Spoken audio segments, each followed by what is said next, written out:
Buyers certainly see this as a single point of failure.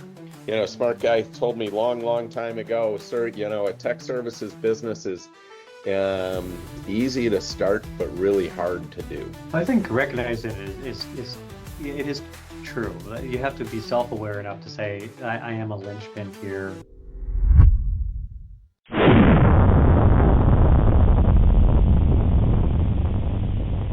Hello and welcome to this week's Shoot the Moon podcast, broadcasting live and direct from Revenue Rocket World Headquarters in Bloomington, Minnesota. Revenue Rocket is the world's premier M&A advisor to tech-enabled services companies. With me today are my partners, Matt Lockhart and Ryan Barnett. Welcome, guys. And great to be here, Mike. La Roja, congratulations to Spain in winning the World Cup. So I think we all talked about, we're all fired up about having the World Cup, being hosted in North America, and what a great event. And again, congratulations to Spain. But we're not here to talk about football, Ryan. What are we talking about? No, we're talking about something that if a CEO does right, they're going to be able to watch a lot more football games. I'll put it that way. We're in the second series here of a masterclass in which, maybe not correctly named, but if you think about it, it's CEO optional. And we don't ever think the CEO is really optional, but if you think about an IT services business that's run by a really strong leader, the pros is that you really have an opportunity to guide your firm to great places, and you have a lot of power in making the right decisions and really helping out clients and doing everything you can running your IT services business. But oftentimes that becomes a bit of a bottleneck when you start to think about a transaction or selling your business. And so today I have a little bit of, what if you were hit by a bus on your mind? And how do we get the business out of your head? And so if you think about this today, if the answer to is, how do we do this today is always, go ask the owner. You don't have a company today, you have a job with employees. And I want to make sure that we can get beyond that approach of you as a founder and a CEO to make sure that you're, going beyond just you today. So Mike, why don't you get us going? I'd love for you to understand, why are owners proud today of being the person with every answer, but ask the owner something that buyer really, frowns upon. So. Yeah, good question, Ryan. I mean, I think what's interesting is owners get in a habit when they're the only employee of having all the answers, right? And then as they grow that team, they're still sort of, in many ways, the answer person as they continue to build people around them. And, by definition, they're, the most experienced in their business because they were the first employee, sometimes the one that, had the thesis to start the company to begin with. They did all the jobs in the beginning. They begin to be the oracle of all knowledge pursuant to that business. And they need to be in the beginning, right? But as they begin to scale, they really need to surround themselves with great people that can think and operate and manage on their own. And that transition is oftentimes very, very difficult. And we even see it in pretty large firms where the owner is still pretty darn critical to the operation of working in the business versus thinking and working on the business. And, buyers certainly see this as a single point of failure. Like if all of the major decisions in the business have to go through the owner, then there's going to be a single point of failure and they're going to discount for that. I think I think anything as it relates to growth in the business and onboarding of new staff and being able to innovate, if the owner is the choke point, then it slows to the owner's pace and through the owner's door. right? Office door, and that sometimes becomes a major sticking point. And it's certainly a risk, what we'll call a sort of command and control concentration risk, long before it's a deal problem or a deal risk. And I think a mistake a lot of owners make is not addressing that issue around continuity early enough or often enough. And even if they're not thinking about selling, they need to be addressing that problem and how they're going to have continuity planning, not only in staff roles, but also in capital structures and sort of throughout the business, to be able to make sure that if in the unlikely event that they have an untimely demise or bad diagnosis or some other distraction in the business, that the business can continue to operate and flourish without them. Yeah, that's thanks for getting us going there, Mike. I think you're right. There's a cost to this, and oftentimes, when we think about a lot of technology companies, they're oftentimes people first, then perhaps the technology second, or technology's first because they're just really in the ecosystem, and people second, and then lastly is process. And I think one of the things when you start with people first, it does become a bit of a cost, because if that is all stuck in you as that person and you haven't translated it to someone below you or alongside of you, that's a real risk for the firm. Now, in particular, Matt, why is our industry, why does IT services, why does this become kind of a unique problem for us compared to, let's say, a manufacturing company? Well, I think there's a couple of areas where it can be unique. One, the technology, the higher tech the business is, right?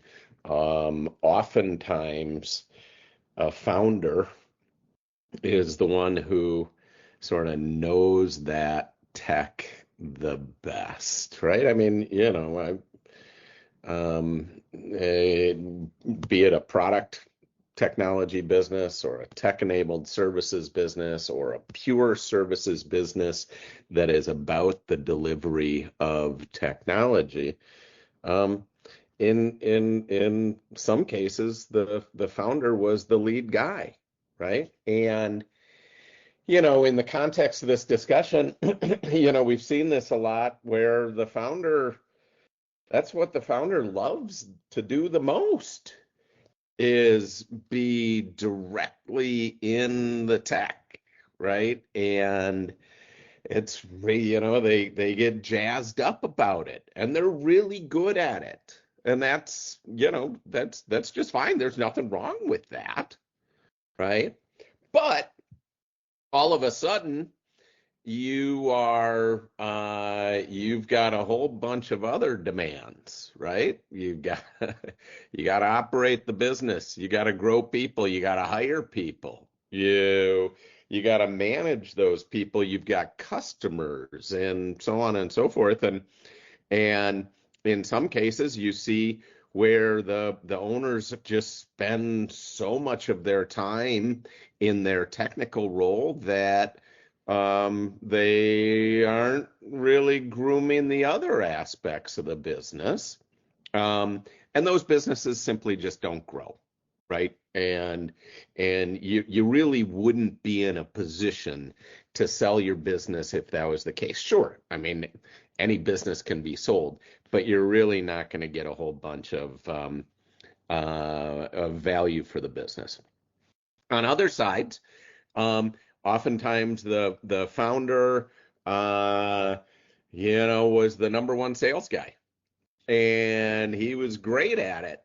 And one of the things that we know about really good sales guys is they love to hold those client relationships, and they just love it, right? I mean, it's great, and they're great at building those relationships, managing expectations, keeping customers happy and the like, and they know that that's worked really, really well.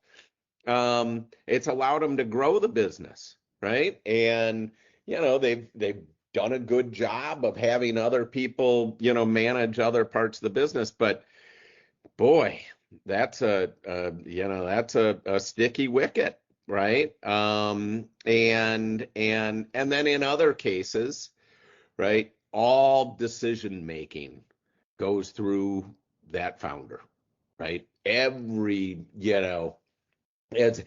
many decisions as the founder knows about, he wants to be in the middle of, if not making those decisions, right?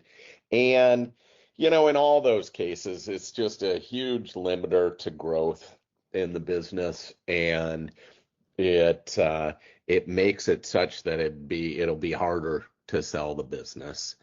And you do see it, right? The first step to changing that is to recognize it, I guess. Right, Ryan? I think recognizing it it is true. You have to be self-aware enough to say, I am a linchpin here, and there are things that I've done in this business that have been either process or technology or people, relationships that have lived on my kind of my merit if I'm the CEO. And it screams to me that something has to be done to get the knowledge out of a CEO's head or an owner's head and into someone else. And that could be a very tight-knit executive group, but also comes to perhaps just even simple documentation. And so it's something that in this day of AI should be a lot easier than it used to be. But I think you've got to have a great documented process and a playbook for running your business. So, man, if I stick with you on that question, an owner can't document everything, but where could they start if they're trying to take their knowledge and get it to someone else? Yeah. Well, I mean, if I could, Ryan, I'd say there's a step before the documentation, right? Which is, really making this decision that you want to grow the business. And if you want to grow the business, you need to let other people help you grow the business. It's like this emotional step that occurs where you know that you want other people to rise up and be in leadership roles and be doing critical things within the business. So you really need to make that emotional decision first. And then, right? Then it's a good time to say, okay, how do we want to do this? How do we do our business the very best way? And who can I bring in to help me start to document how we do our business, right? And I think a first logical place to start, and maybe this is because I'm an old sales guy, is to think about your customers first, and putting your customers in the middle of everything that you do. So how do you sell to your customers, right? What is that go to market? How do you bring repeatability into that sale? What is the messaging that works? And not just the messaging that has worked for you, but what is the messaging that has worked for other people? And so you build some repeatability in that go-to-market sales motion, with the customer. Second to that, you've sold things, and how are you executing upon what you've sold, right? What are the delivery playbooks that are in place?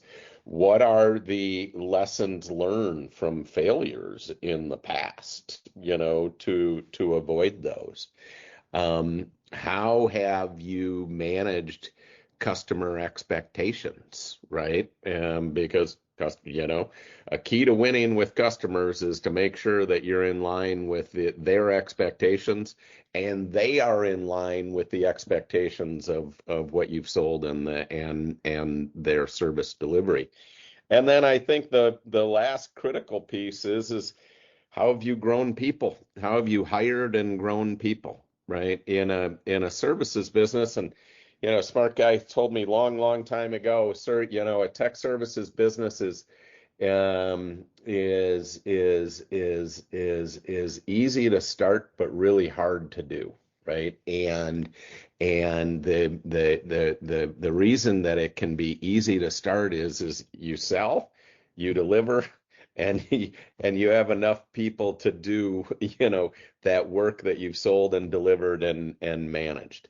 Well, putting all those pieces together can be hard to do, and it's hard to do at scale, right? And so that's where I'm really advocating that it's not all on you to get all of this down on paper. Part of raising people up is allowing them to be part of the creation process of documenting how you do what you do. Right. So if it's really owned by the team and making sure that document is something that is or that the process is owned by the team beyond the owner, that I'm hearing that's just absolutely critical here.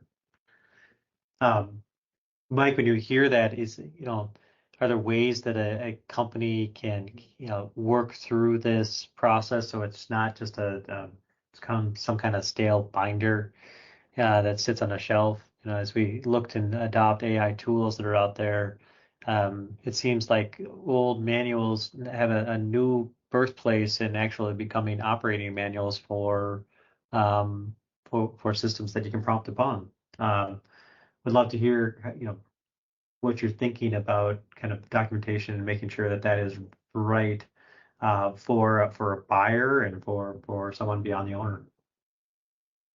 Yeah, I think it's a great comment, Ryan. I mean, AI tools can certainly help you document your existing process. I think in many ways, process documentation in the past was built somewhat on a perception of what the process was and or leaning towards a best in class sort of approach. It may not have been a full reflection of the actual process.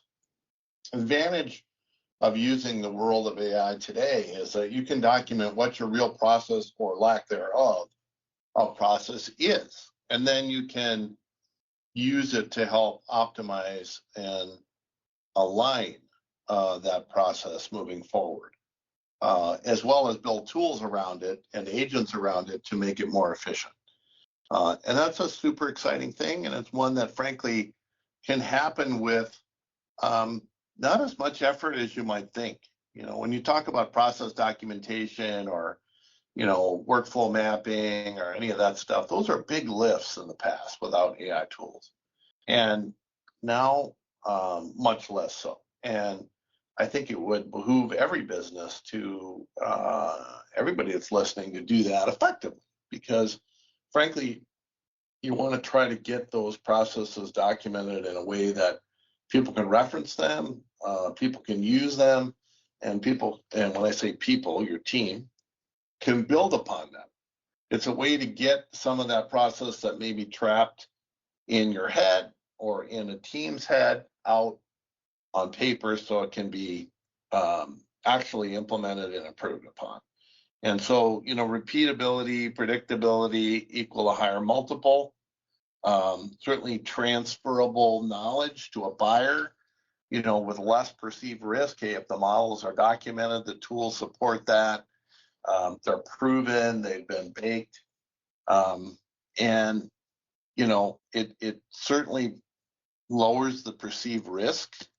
And it's a foundation for productizing services. We're big believers in productizing services, essentially making services easy to buy, making them look like a product, when in fact they're a bundle of services or a service value sort of equation that makes it easy for the client to buy. If you have a wrapper on that and it's productized well and it's supported by a rigorous workflow and process, that's important. And as you're moving forward with that, being able to be AI forward and using all of those inputs to improve and to create a better, faster, smarter team, make it much easier to transfer to a buyer again with much lower perceived risk. Well, and Mike, you're talking a ton about some of the efficiency gains here and the opportunity for employees to work with customers better and to work with each other better and being able to take a loose process now that's documented well. That's great for efficiency. And I think what I heard a bit of, if you can make that part of your delivery, not just a side project, that's something that we've internally at Revenue Rocket done well. It's when you can document your processes as an output of your work, it starts to that next project and that next time around becomes even smoother and better. And if that's about efficiency, I think that's amazing for a firm, and that should help boost revenue and profits. But is there actually a push to enterprise value here when you think about the documented processes and really getting the info out of a CEO's head and into formal process? For sure. You think about a buyer in a scenario, they want to scale that business. If they're going to invest in a business, a big part of their thesis has to be about scale, right? I mean, you think about it logically, if they're going to look at a return rate that has what I would call a material multiple above 5x, that implies that they're going to build in some capacity around or some thinking around scale and how they're going to scale that business, how they're going to get synergies, how 1 + 1 = 3. And if you're going to scale a business, you've got to know what it is. Like, you got to be able to know where the chinks in the armor are, where there's opportunity for improvement, where as a buyer you can bring things together to accelerate growth and profitability. And frankly, without all of that being documented in a way that's meaningful, it's very hard to integrate a business that doesn't have that. And so if you're a seller and you've got all that done and it's already baked and it can be analyzed in a diligence phase, you will achieve a higher multiple, an enterprise value multiple.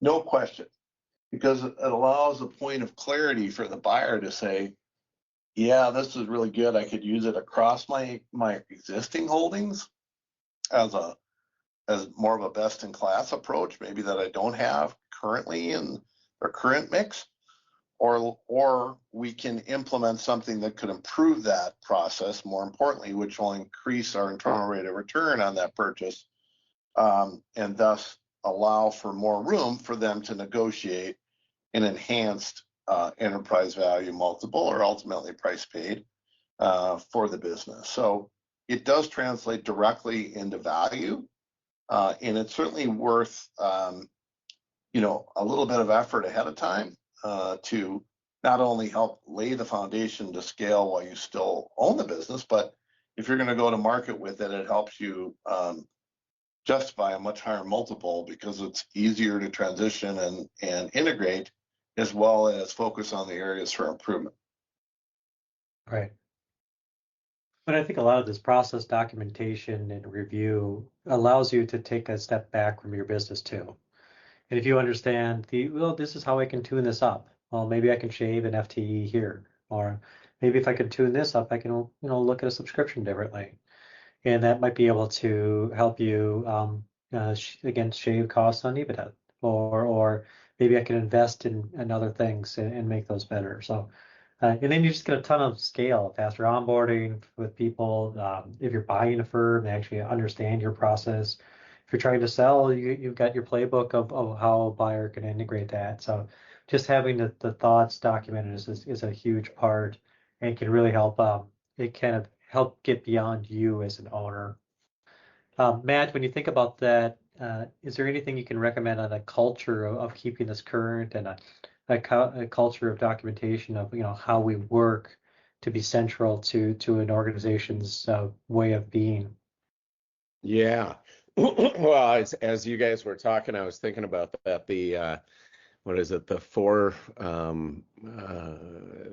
or five most expensive words in business is, that's the way we do it. meaning, you come in and you see an opportunity for change. Maybe you brought on a new employee who has experience from a different organization, and he sees the opportunity for improvement. And the answer he gets is, no, that's not the way this is the way we do it around here, right? And so, and I do think that speaks to your question around culture. I mean, the first thing from a cultural perspective is building adaptability and flexibility into your culture, because the only constant is change, right? And so things are going to change. Your customers are going to change. Your people are going to change. And so, likely, well, not likely, 100%, how you do what you do is going to change. And now, is that the case for, everything? Is there rapid change in all business processes? No, right? For example, when you're redoing your benefits every year, or re-upping your benefits, oftentimes there's really not a lot of change. Even if your benefits plan changes, how you re-up is there's not a whole bunch of change. And so, that documentation, can be relatively static. As you are rolling out new products and new services, or services bundled as solutions, well, that is change. And you really want to encourage that innovation. But along with encouraging that innovation is encouraging the innovators to make sure that they are documenting how things are done, that those leaders who are bringing that new innovation to market are also having their teams involved in that creation process and that documentation process. So, I think that, those leaders that really celebrate a culture of innovation, it combined with a culture of scale, right, are those that are really setting the stage for their team members to both do new and great things, but also making sure that they're being done in a way that is repeatable, and that they're bringing their team along with, documentation and training and experience and mentoring and the like. No, no, well said. Well said, Matt. Mike, Matt, this has been an interesting podcast to help us, look at the quote unquote CEO optional. I think it is critical for you to document what you are good at and what you are, what makes you special, and have that be a place where other people can absorb it. Matt, and I'll start with you, and you can pass it over to Mike. What's one thing or one process that an owner should really dig into this month to really get ahead of something that could be bigger and useful down the road? Yeah. Well, I don't know. That's a tough question, Ryan. The one thing, how about the area that is least understood within the business, right? I mean, if you look around, you go, boy, I've got a bus terminated situation there. That's a good place to start. But this discussion, we help a lot of clients with readiness, right? Readiness to sell. And, sometimes those are shorter term readiness situations, cleaning up the books, making sure that the Your customer and revenue files are clear to understand. Could be, changing some contract models and the like. Those are shorter term, sort of readiness deals. If you're in a position that you look around, you go, man, there's a lot of things that are not well documented or not understood, across the different areas of the business, then this is really a longer term readiness objective, but one that is very doable. And I promise you, right, that if you do this and you start to achieve, building this foundation of knowledge and pushing down to your team members and letting go, your business is going to grow in the interim. Mike, what do you think? Well, I couldn't agree more there, Matt. I have some opinions about the one thing. I think the one area or one thing that every owner should think about is certainly sales and marketing is important. All starts with the sale. I think it's the least understood from a buyer's perspective, and one that provides a lot of concern because it drives value in the end. And so having that well documented, well worked out, with a very predictable model will benefit you in the end. So I'm going to pick one and sort of pick that marketing to sales engine. And I would also say that with that we'll kind of tie a ribbon on it. We are come winding this episode down. I would like to remind you that we'll have episode 3 coming up here in our certainly in our master class. Hiring your second in command builds on this a little bit.